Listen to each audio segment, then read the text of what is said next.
Fala aí, gente, sou eu de novo. Vamos continuar aí. Então a gente deu aquela resumida ali em Mateus, né? Falando sobre a questão do processo de formação, das diferenças aí dos outros evangelhos, né? E para você dar uma relembrada sobre o processo de formação. Um outro livro que eu quero apresentar para vocês é esse aqui, ó. Leitura do Evangelho segundo Marcos, né? Então agora a gente vai entrar aí em Marcos. Marcos é escrito entre 55 e 57, é o primeiro e o mais curto dos evangelhos. Marcos não era o apóstolo de Jesus, tá certo? Nem Marcos foi apóstolo de Jesus e nem Lucas foi apóstolo de Jesus. Mateus e João, né, foram apóstolos, mas não foram os escritores dos evangelhos. Seguidores de Mateus e de João escreveram os seus evangelhos. No caso de Marcos, Marcos não foi o apóstolo de Jesus, mas ele escreveu com base no testemunho de Pedro, né? Uma pessoa que viveu ali lado a lado com Jesus, viu muita coisa, né? A Ariel tá aqui do lado, aqui, ó. Ela é de novo aí. Oi, fala oi. Oi.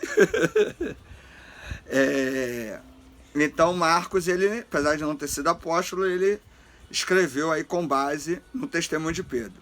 Proposta de Marcos. Proposta de Marcos é apresentar Jesus como Filho de Deus. Se você ler o verso 1 do Evangelho de Marcos, vai estar lá. Evangelho de Jesus Cristo, Filho de Deus. Algumas Bíblias trazem, né, entre parênteses, o termo Filho de Deus. Esse termo, entre parênteses, lembrando, é uma inserção. As inserções, vou pegar um livro aqui que eu lembrei. As inserções, elas eram comuns, porque os textos foram escritos no início do século primeiro, né? E depois aí algumas cópias foram feitas no século II, e algumas dessas cópias, elas tinham mudanças, alterações, pequenas alterações, nada que fosse prejudicar a doutrina dos livros, certo? Então, sempre na sua Bíblia, que você vê ali entre parênteses, entre colchetes, provavelmente vem a explicação embaixo. Esse texto não é encontrado nos manuscritos mais antigos. Então, lembrando, nós temos os textos dos autores, os textos iniciais, né, os textos originais do Novo Testamento.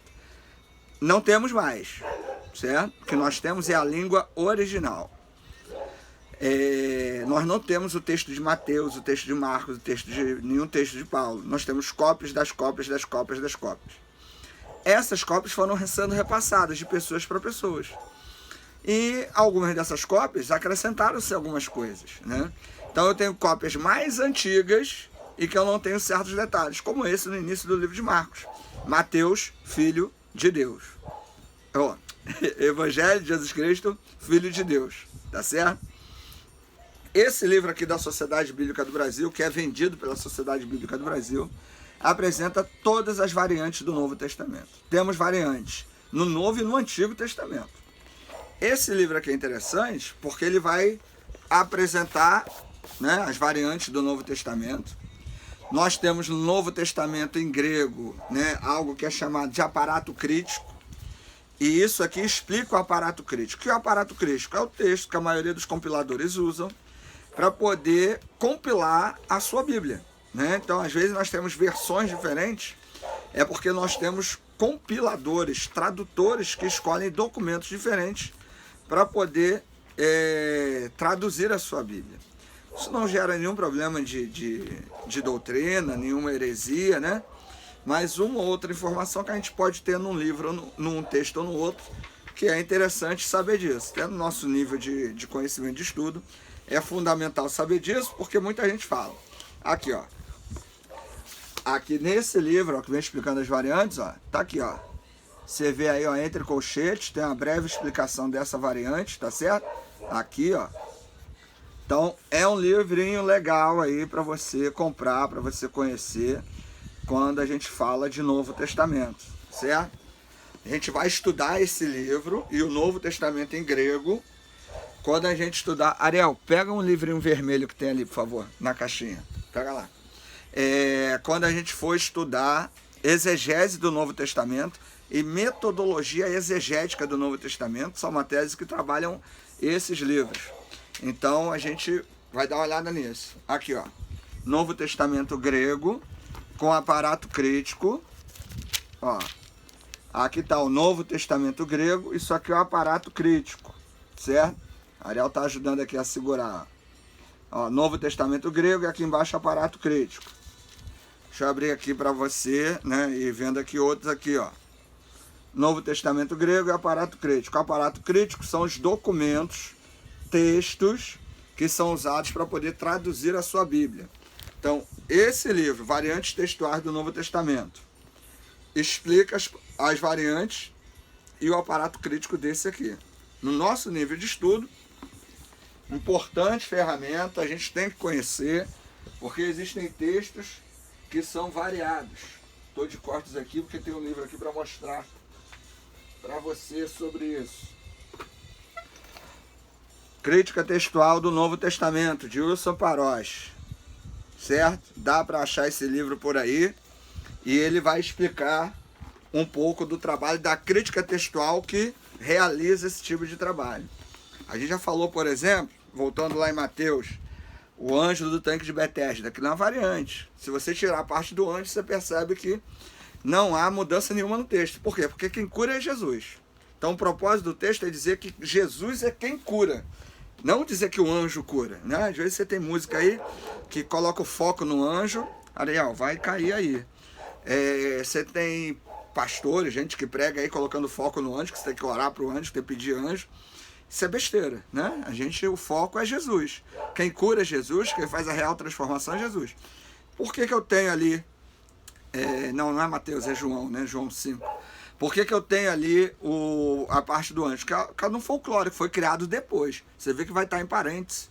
Nessa parte do anjo, ele não faz falta nenhuma se você tirar. Se você ler o texto sem a parte do anjo, ele não faz falta, porque o foco está em Jesus.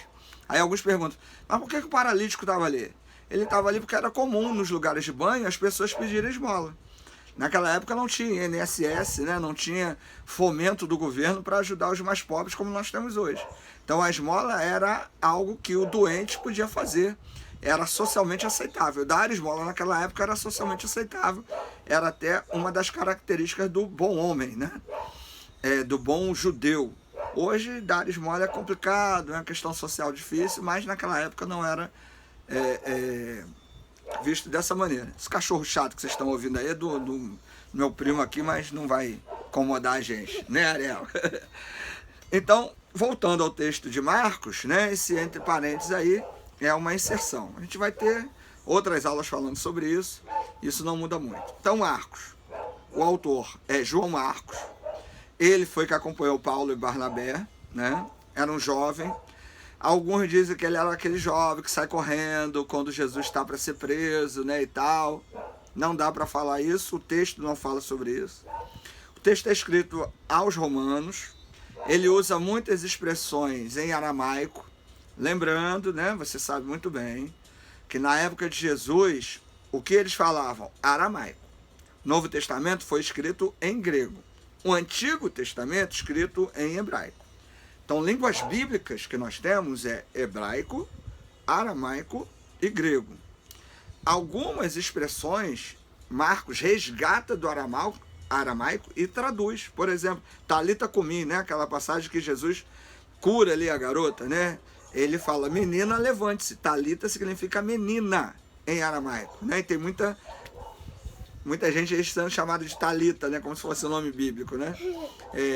Na ressurreição de Jesus, ou na crucificação de Jesus, a gente tem Jesus falando Eli, Eli sabactani, que é Senhor, Senhor, por que me desamparaste, né? É a expressão em aramaico, né? Que Marcos vai resgatar, porque o público dele é romano. O romano não tinha muito contato, né, com esse tipo de cultura e ele tenta traduzir, aproximar esse público um pouco desse tipo de leitura, tá certo?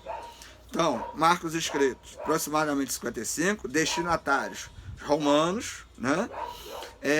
Proposta, conteúdo do Evangelho, apresentar Jesus como Filho de Deus, né? E o conteúdo vai usar milagres, né? Vai usar, né, episódios da vida de Jesus para ratificar essa ideia de Jesus como Filho de Deus, tá certo? Aproveitando que eu estou falando disso, ó, um outro livrinho legal para apresentar para vocês, ó, Multiplicação dos Pães, né? Vai trabalhar o texto de Marcos. Nós temos esse também em outros evangelhos. É uma coleção vendida pela Paulinas, vale a pena, ó, pequenininho. Esse aqui acho que eu comprei na época a R$8, tá certo? Lembrando aí, né, que esse material é sempre bom a gente ter, né? Essa coleção aqui que eu apresentei de Marcos, Cadernos Bíblicos, tem outros textos, ó, Evangelho e a Tradição de Israel.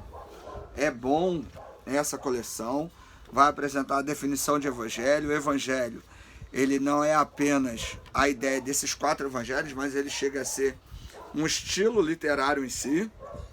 O evangelho, qual é a proposta dele? É seguir a pregação dos apóstolos. Qual era a pregação dos apóstolos? Né? Seguir o querigma. Querigma é proclamação, anúncio, né? Apostólico. Jesus nasceu, viveu, morreu e ressuscitou. Né? Então, a gente tem aqui esse livro dessa coleção que é muito bom, vale a pena aí. A Ariel está me ajudando aqui, está passando os livros. Esse aqui ainda não, me dá outro. Nós temos esse aqui, ó, Sermão da Montanha. Muito bom, ele vai fazer a análise do Sermão da Montanha que a gente tem em Mateus e Lucas. Né? Então, aquela ideia que você tem sobre o sermão, né? Sobre a ideia de os misericordiosos, os que clamam pela justiça, né? Os desapegados, os pobres pelo Espírito, tudo isso explicado nessa coleção aqui, certo? Dá o outro livro aí, Ariel. E o outro livro que eu acho que você já conhece, mas vale a pena lembrar, né? Isidoro Mazzarolo. Um pouquinho amassado, né? Tá um pouquinho amassado, né, Ariel? É o livro antigo, né? A Bíblia em Suas Mãos é uma introdução à Bíblia toda, é um resumo. Tá? Você, é muito grosso, você pode achar que é muito grosso, mas isso aqui é a Bíblia toda. Tá falando de Gênesis a Apocalipse. Então é um livro também legal, que vale a pena você ter aí nas mãos aí, tá certo? E ele vem falando, seguindo aquela linha que a gente falou, né? Destinatário. Não vende quase em todas as lojas, não. Né? Não vende, né, em quase todas as lojas. Esses livros você encontra Paulinas, Vozes, Paulos, né? Lembrando, né, são editoras católicas, mas que produzem material muito bom sobre exegese, sobre Bíblia. Né? Então a gente não tenha preconceito em comprar material dessas editoras, tá certo? Porque são materiais que vão te ajudar muito aí na leitura do texto bíblico. Não tem nada a ver com a doutrina católica, tá certo? Voltando ao Evangelho de Marcos, né, esse livrinho aqui, eu vou mandar para vocês material em PDF, né, tem a apostila que você já recebeu, né, esses livros vão estar, esse material vai estar falando aí sobre o Evangelho de Marcos, Lucas, João e Atos, tá certo? A gente tem alguns episódios, né, no Evangelho de Marcos que são interessantes. Você vai ver que ele é o mais curto. A narrativa do Evangelho, ela começa diferente dos outros textos, né? Ela não está muito preocupada em falar da vida toda de Jesus, né? Vou mostrar um outro material aqui para vocês. Isso aqui é uma Bíblia, né? Que é comum. É comum, do Novo. Aqui, ó, o título é esse aqui, ó, Bíblia, né? Esse aqui é o Novo Testamento, tem o Antigo Testamento. O Antigo Testamento está aqui em algum lugar, depois eu procuro e mostro para vocês. Esse livro é bom, essa Bíblia aqui é legal, porque ela traz uma tradução mais exata, né? Mais próxima do grego, né? Do Novo Testamento. Lembrando que o grego do Novo Testamento é o koiné, não é aquele que se fala hoje, né? Na Grécia. Então a gente precisa, se você quiser estudar o grego do Novo Testamento, você precisa desse texto aqui. Então quando a gente vai estudar o livro de Marcos, a gente percebe que ele é mais curto, ele é mais, né, objetivo, e a proposta é apresentar Jesus como aquele que veio salvar. Né? A gente tem lá o finalzinho de Marcos, que é um finalzinho bem interessante, né? Quando Jesus aparece, né? Divulga sua mensagem, né? Alguns milagres em Marcos, né? Ganham um tom bem interessante também, focando essa questão de Jesus ser o Salvador. Aqui na sinopse a gente pode trabalhar com alguns desses mas esse é bem textos. grande, né? Esse é maior, né, Ariel? Lá em Marcos 6, né? Marcos 5, um texto que eu gosto de trabalhar muito é Marcos 10, de 40 em diante, em que Jesus apresenta a sua proposta, né? A gente falou lá em Mateus sobre a questão do reino dos céus, e Marcos vai estar falando, por exemplo, essa proposta também. Em Marcos 10, né, tem lá os filhos do trovão que querem seus lugares no reino dos céus à direita e à esquerda, e os discípulos começam a discutir. Jesus diz: vocês não entenderam a minha mensagem, vocês não entenderam a minha proposta. Aqui nesse mundo as pessoas querem mandar, aqui os governantes, né, têm seus súditos. No meu reino os últimos serão os primeiros e os primeiros serão os últimos. No meu reino, né, nós vamos servir aos outros. Ele usa o termo diaconel, que é aquele que serve ao outro. E lá no finalzinho, né, entre os versos 43 e 45 dessa parte, ele vai estar falando sobre uma ideia interessante, que é a seguinte: no reino de Deus, isso você tem que entender, isso te ajuda a trabalhar toda a proposta de Jesus. Eu vim para servir e dar a minha vida em resgate de muitos. Então a proposta de Jesus é que nós possamos servir ao outro e não sermos servidos. Mais uma vez, né, volta e meia a gente está discutindo isso nas aulas, a gente conversa muito sobre isso. Essa proposta de um evangelho que se vende hoje, né, literalmente se vende, de que Jesus morreu na cruz, Jesus vai fazer milagre, Jesus vai fazer você um super crente, Jesus vai te dar poderes, você vai ser invencível. Isso não tem na Bíblia. Essa proposta é a pura heresia, né, infelizmente. Né? E a proposta de Jesus é que nós entendamos que o outro é o nosso irmão, né? Nós somos irmãos e irmãs, né? A questão da fraternidade, e a nossa tarefa é servir. Eu estou aqui para servir. E não servir a instituição. Porque tem gente que serve a igreja, tem gente que serve a instituição, trabalha para a igreja, mas não serve o outro. A ideia é servir ao outro, né? A minha e a sua tarefa é para que possamos servir ao outro em primeiro lugar, tá certo? Então a gente termina aqui esse segundo videozinho. Passei aí uns 2 minutinhos aí, né? Tá com 17 minutos e pouquinho. Daqui a pouco eu faço um outro vídeo aí, continuando essa nossa proposta de leitura aí dos primeiros evangelhos. Valeu? Então foca aí no evangelho de Marcos. Olha legal aí, né? O evangelho de Marcos, ele vai então apresentar Jesus como Filho de Deus. Um dos temas tratados é essa ideia do serviço. Eu e você estamos a serviço do outro, né? Jesus veio para servir, eu e você também devemos focar nisso. Valeu?